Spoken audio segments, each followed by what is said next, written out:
Hi, I'm Josh, and I am so grateful that you've decided to join me as I talk about a board game unhaul. So, in terms of my board game collecting over the past 20 years almost, I tend to buy games, buy more games, and then sell off a bunch, and then use the money that I got from selling the games to then buy some more, then have another big sell-off. And in so doing, I keep my overall collection down to a reasonable level, although some would argue that over 100 board games is not all that reasonable. But in any case, it also allows me to just allow the kind of cream to rise to the very top, where all the games that I like the very best as I purchase games over the years stick around, while all of the games that tend to be just good or mediocre don't stick around and end up making me a few bucks to buy future games. So that's kind of how things tend to work. It's been a long time since I've gotten rid of games, so I thought it was about time to have another game auction. If you want to see the auction, the link is going to be on Board Game Geek. I'll link it below this video too. However, it's going to be just a local Southern Ontario pickup auction, so we don't want to get involved with shipping games. I've always shipped games in the past, but for one thing, the cost of shipping these days is just absolutely outrageous, and the time to actually package up the games and get them to the post office and send them out is surprisingly high as well. So we're doing local pickup for the kind of 401 corridor between London, Cambridge, Mississauga, and Toronto. So anyone who's in Southern Ontario in those areas and wants to purchase some games and pick them up from us, feel free to check out that auction. And I say us because I'm doing this along with a couple of other gaming friends. We're sort of joining forces to sell off a bunch of our games, and in that way we also have a wider area for people to pick up those games. So let me talk about specifically why each of these games are being sold.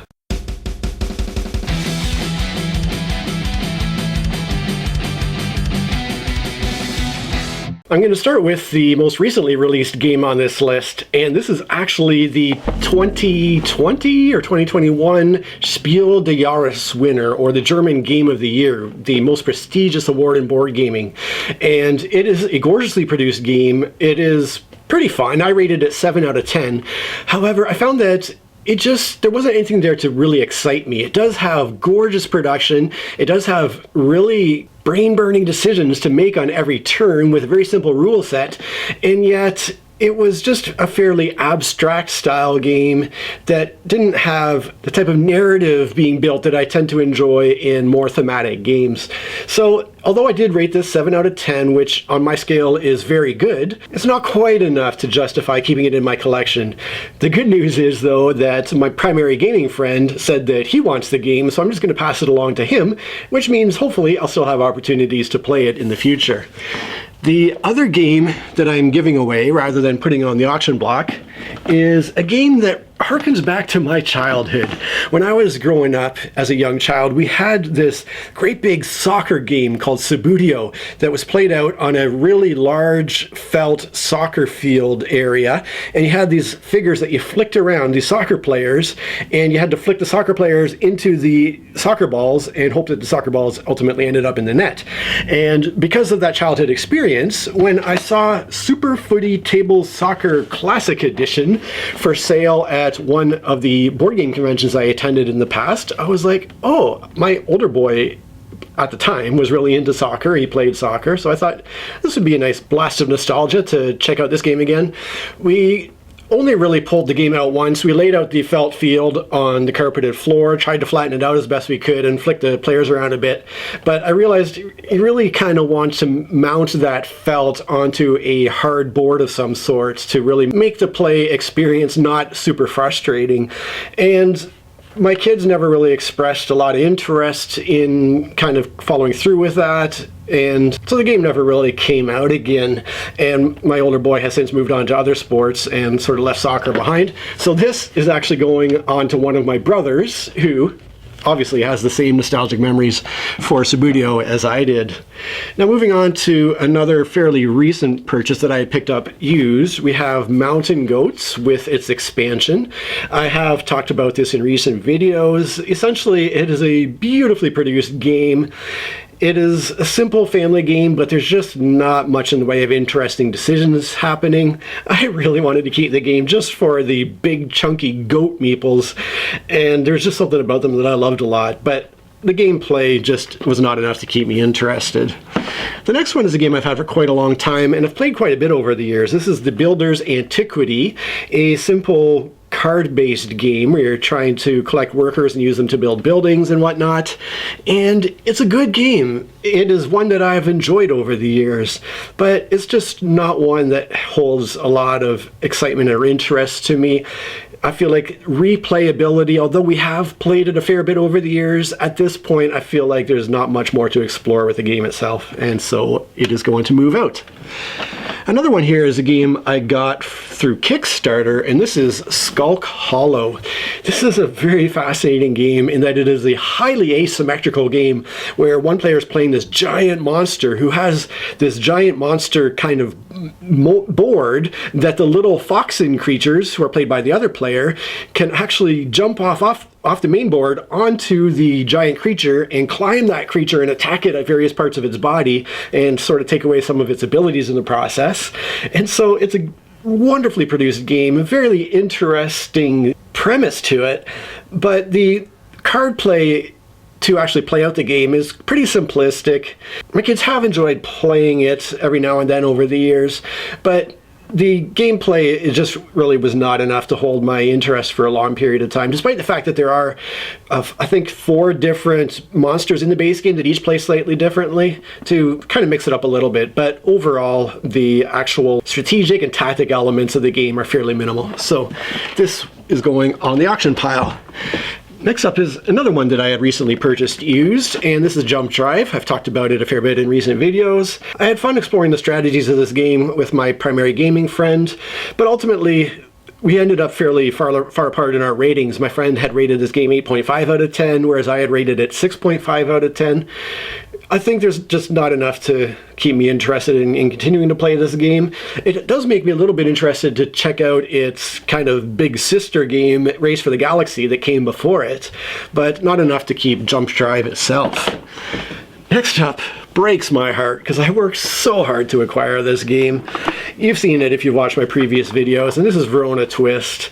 Like I said in those videos, I went to great lengths to get somebody in the US to physically pick this up from a shop and mail it to me. But ultimately, despite the fact that I was excited about its clear connection to the Mr. Jack series of games in terms of how the games play out, the actual play didn't do it for me. I just never really found the tactical depth to be really present there. It just felt way too random for me, and I would explore it a little bit more to see if I could dig out some of that tactical depth, but ultimately it ended up being kind of a failure, and I'm very disappointed to put it on the auction pile, but perhaps somebody else can get more out of it than I did. This next one has been very popular with my children in past years, and that is Barren Park. We have played this one a whole bunch and have enjoyed it a lot. However, since then I've picked up New York Zoo, which is a very similar polyomino animal-themed game that's all about filling out your kind of workspace with these funny shaped tiles. So they're both very similar games in that aspect. I really don't like the amount of setup time that's involved with Barren Park here, although to be honest, New York Zoo isn't much better. But one thing I also really like about New York Zoo are all the little wooden animal meeples there that come with the game. So ultimately, because they're very similar games, Barren Park is going to go and New York Zoo is going to stick around for now.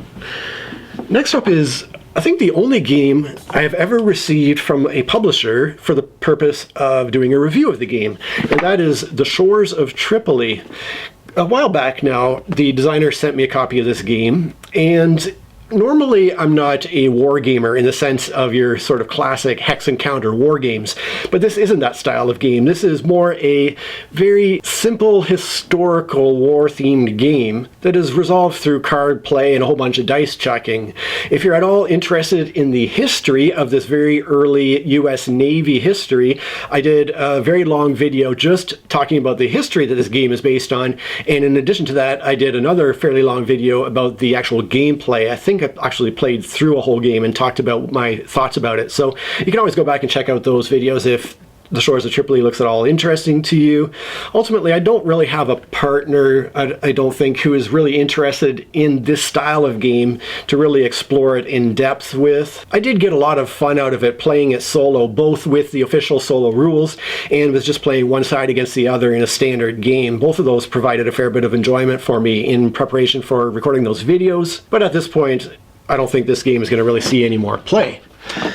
Before I go on and talk about the rest of my list, allow me to send out a huge thank you to my Patreon supporters, especially to my higher tier supporters, Joanna, Paul, and especially Asmondus Perfect, who recently upgraded his monthly pledge level on Patreon to support me even more on a monthly basis, which just is so amazing. I appreciate all of you so much, whether you're just giving me $2 a month or a higher tier level. It all is just so appreciated and so meaningful to me, so thank you.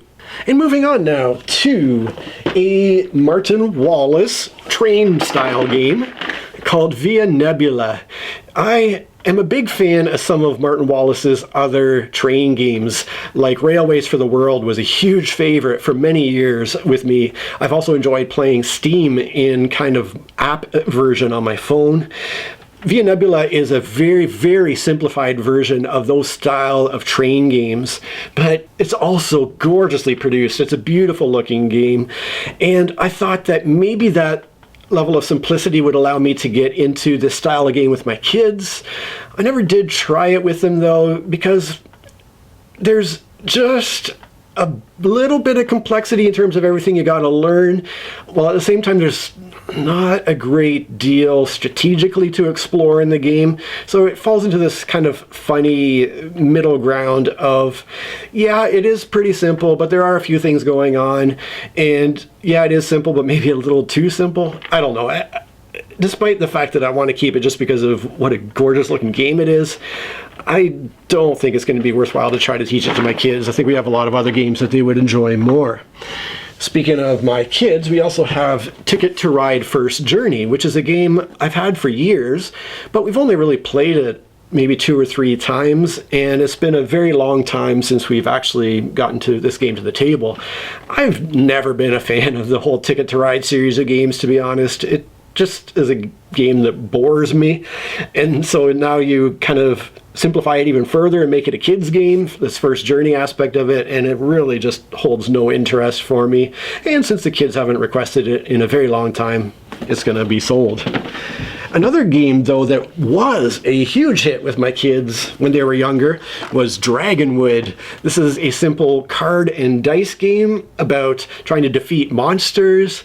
My kids loved this one. We played it a ton when they were younger, but they've kind of since outgrown it, and we really haven't gotten it to the table in quite a long time.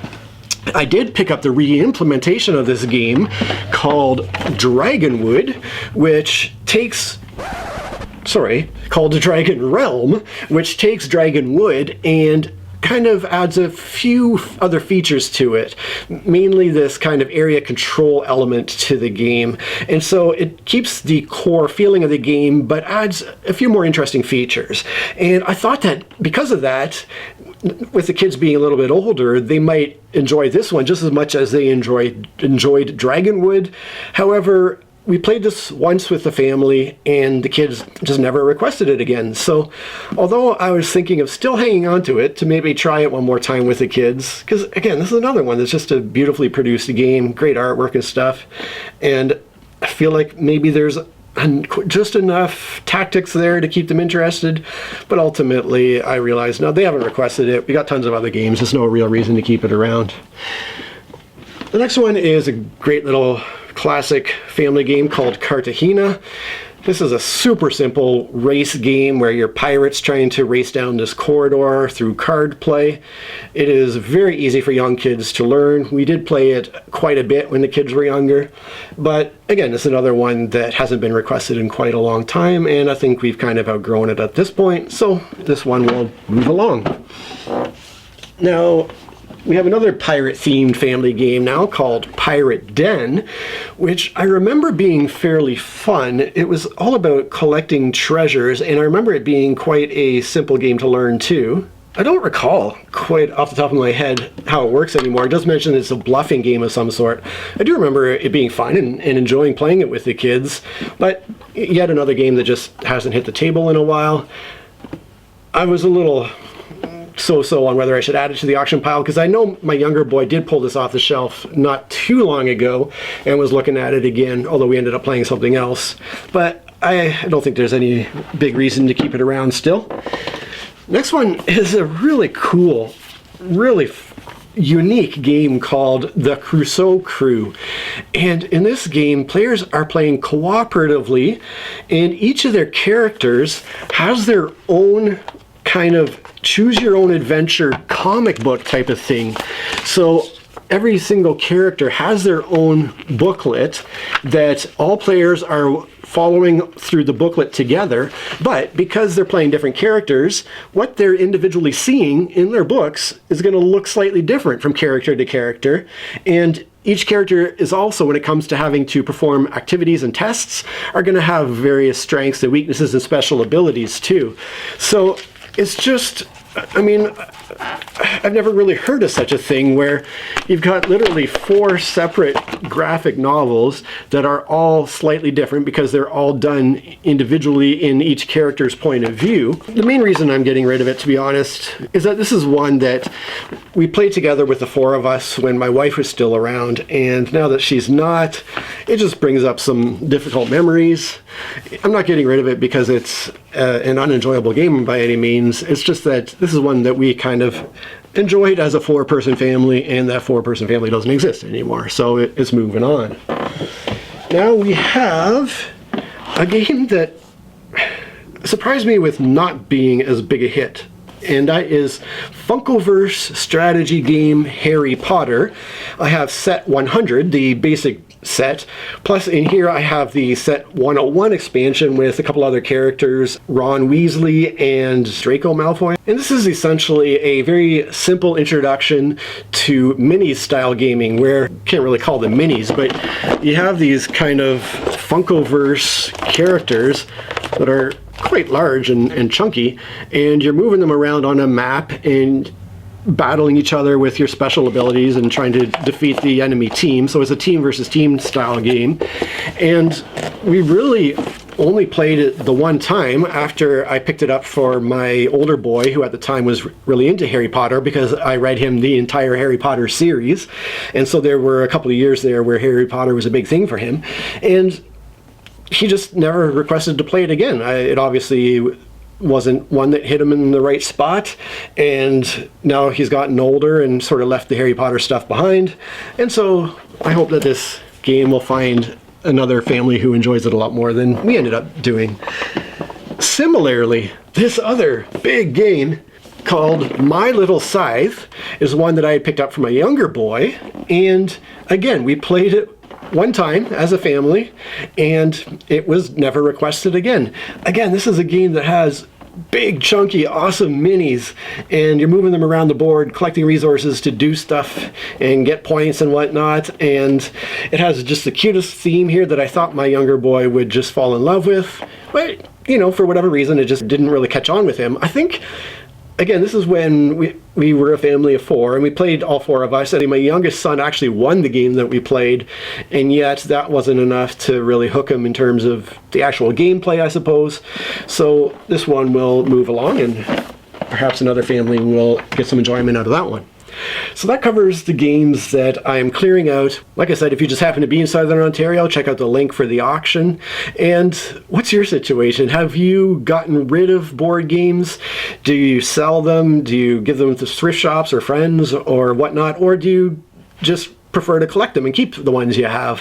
What games have you acquired recently and added to your collection? I'm certainly interested in hearing all about either one of those things, so please do let me know in the comments. And thank you so much for watching. Hey, it's Josh. You know why I'm here. Sometimes you just need that friendly reminder to give a little thumb up, to subscribe to the channel, to share the video with somebody who would enjoy it. Thanks so much for watching. Cheers. Hi, I'm...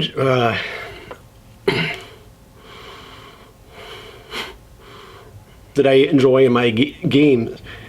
Blast to the... My kids have enjoyed playing it somewhat I had fun exploring I had fun. I don't like the amount of setup time that's involved with in the what the heck were their names? The Malfoy kid,